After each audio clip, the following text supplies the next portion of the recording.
What is going on, you guys? It is your host, Galadon. Thank you for stopping by Galadon Gaming Clash Royale, checking out one of the very best tournament players in the game, none other than C. McHugh. Now, this is a guy that has been in and out of some of the full attack clans. Currently, there you can see he has nearly 100,000 tournament cards won. And, well, that is not the deck he's using in today's tournament.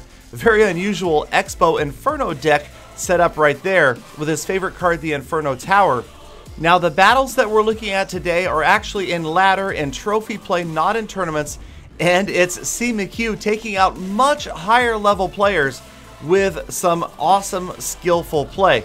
Now, also, we are kind of waiting for the whole more available, more obtainable legendary thing to happen in Clash Royale. So I trust that's going to happen. I keep my fingers crossed that it's going to be a significant change and that we are going to see specifically tournament players. I know I'm starting to sound like a broken record, but tournament players able to unlock level 1 legendaries more easily. Then whatever, make it harder for those higher level guys to max them out, but let's at least get that tournament level fair and even for everybody, even free to play players. All right, so this is C. McHugh, one of the very best tournament players out there, and it really just goes to show he is fighting against players that have multiple legendaries in their deck as well. It goes to show that it's more the player than it is the cards. Now, I'm not going to argue legendary versus non-legendary in this video, but specifically just talk about C. McHugh's battles right here and how he is dominating other players with this play. Now, of course, there are other players out there that have more cards won. There may be better tournament players out there. I know that Trainer Chris won something like 2 or 3 15,000 card tournaments in a row. But during that brief period that I was able to keep so many of these elite players together in my FA tournament clan, now I had to tell you, I figured it was going to fall apart. It's just too many strong personalities and too many guys that are too eager to get in big tournaments to keep them all in one place unless you are sponsoring them and offering them constant 15K tournaments, which is something I simply cannot do.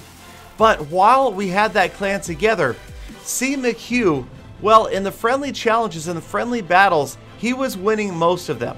He was taking down most of the other players in the clan with level play, meaning even level cards at tournament standards. So I thought it would be cool to make a video showcasing some of his battles right here, and of course taking down much higher level players even though he's at a great disadvantage. And it looks like one of his favorite cards besides #LoveTheLog is the Miner, and that really is because the Miner can do so much damage in combination with other cards. Also, I love to see his use of the Ice Spirit in combination with the Zap spell as well. So many players will just simply say zap a group of minions, and again, like I've said so many times before, a minion at 10% health does just as much damage as a minion at 100% health. So it's the key combinations of zap with Ice Spirits or similar low elixir cards like that that can take down big groups of units. Love his use of the log, taking out that princess, the hard counter every single time. Here it comes once again, crushing the poor princess and slamming into the tower. Again and again and again, he is using splash damage and that single elixir Ice Spirit to control his opponent's pushes. So right here, facing the level 12 player, the princess goes to work on the tower. The mini P.E.K.K.A. not going to get there, but she does get a couple of shots in. And once again, there it is, the zap spell, and the tower this time finishes it off. The Inferno Tower, good timing and placement. That is a key right there when you're facing a Royal Giant. And that Royal Giant never gets a single shot on the tower. Such a frustrating card to so many players. But C. McHugh deals with it instantly and effectively. And both of his towers are still untouched with about 1:50 remaining in this battle. So you see Sparky again getting ready. This opposing player has at least 3 legendaries in his deck. Sparky, the Princess, and the Ice Wizard. And again, Sparky not overpowered if you know how to counter it. C. McHugh definitely saving elixir, knowing that he's going to have to defend against a big push right here. Ice Wizard, Barbarians, and the Sparky. In comes the log, the Princess, and the Zap spell, and that combination of just a little bit of damage here and there completely wipes out that push once again, and the tower is still very healthy having suffered almost no damage as we go down to the final minute of this battle. Also, you'll notice that his opponent has an elixir collector in his deck, but by keeping the pressure on, he's made it almost impossible for his opponent to safely place one down and start to collect elixir. Now in the final 60 seconds, one goes down, and now it's critical to deal with it. There it is. CMQ drops the miner and immediately prevents that elixir collector from being profitable. Now the princess comes in, she's going to do more damage, and as another Sparky moves in from the right, check out the left lane, that tower is about to go.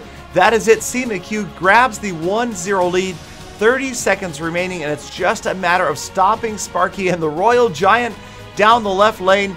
You can see the miner goes in, stalls Sparky just a little bit on the left-hand side, dealing with the Royal Giant at the same time. And it looks dangerous right here, but just a few low elixir troops are enough to stall out and stop the minion horde's advance and the Sparky. And as time runs out, somehow CMQ is going to survive with both towers still standing. A last insulting log rolls down the lane.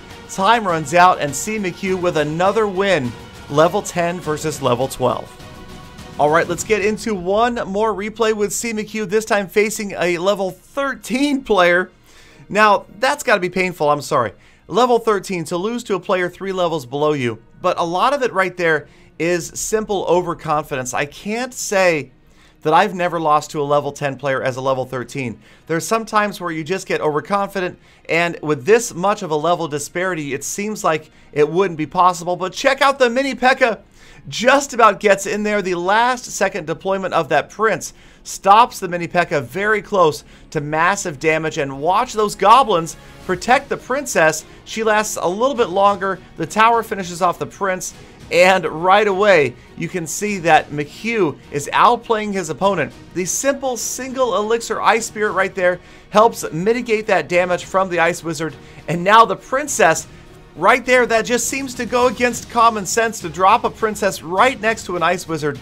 But he knows his AI. She helps finish off the Ice Wizard and turns after the tower immediately. And now that tower is down over 1,000 hit points. The Inferno Tower helping to stall out the charge of the P.E.K.K.A. Double Prince and the Zap spell as well. The freeze not really going to work out. Again, it's a matter of these very, very small elixir counters doing enough, and look at that, the P.E.K.K.A. never gets to the tower.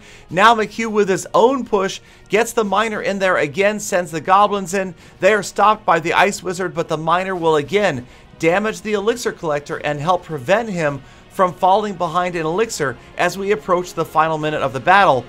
Now if you look at McHugh's deck, it does seem particularly tailored to counter a P.E.K.K.A. Double Prince deck simply because of all the low elixir cost troops.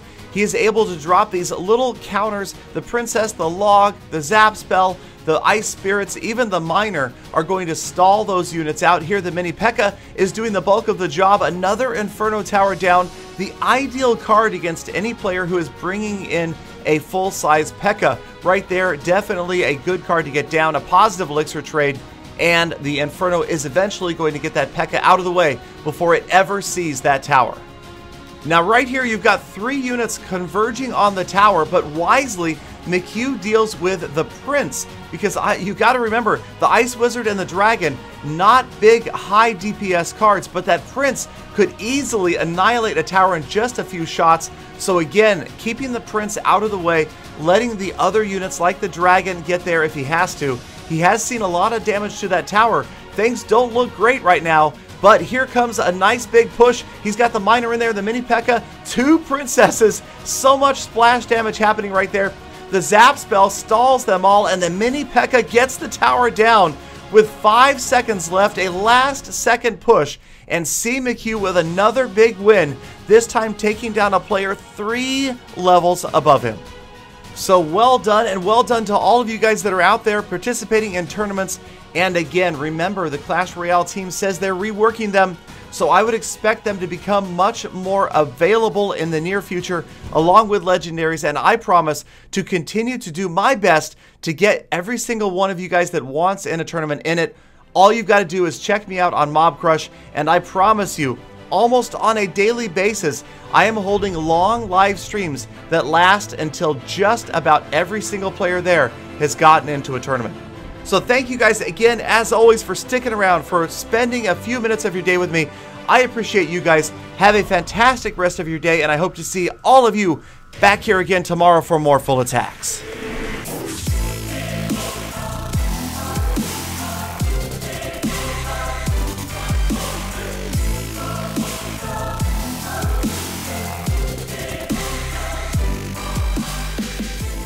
Galley Dog, I think it's about time I come out of retirement. And perhaps you go in.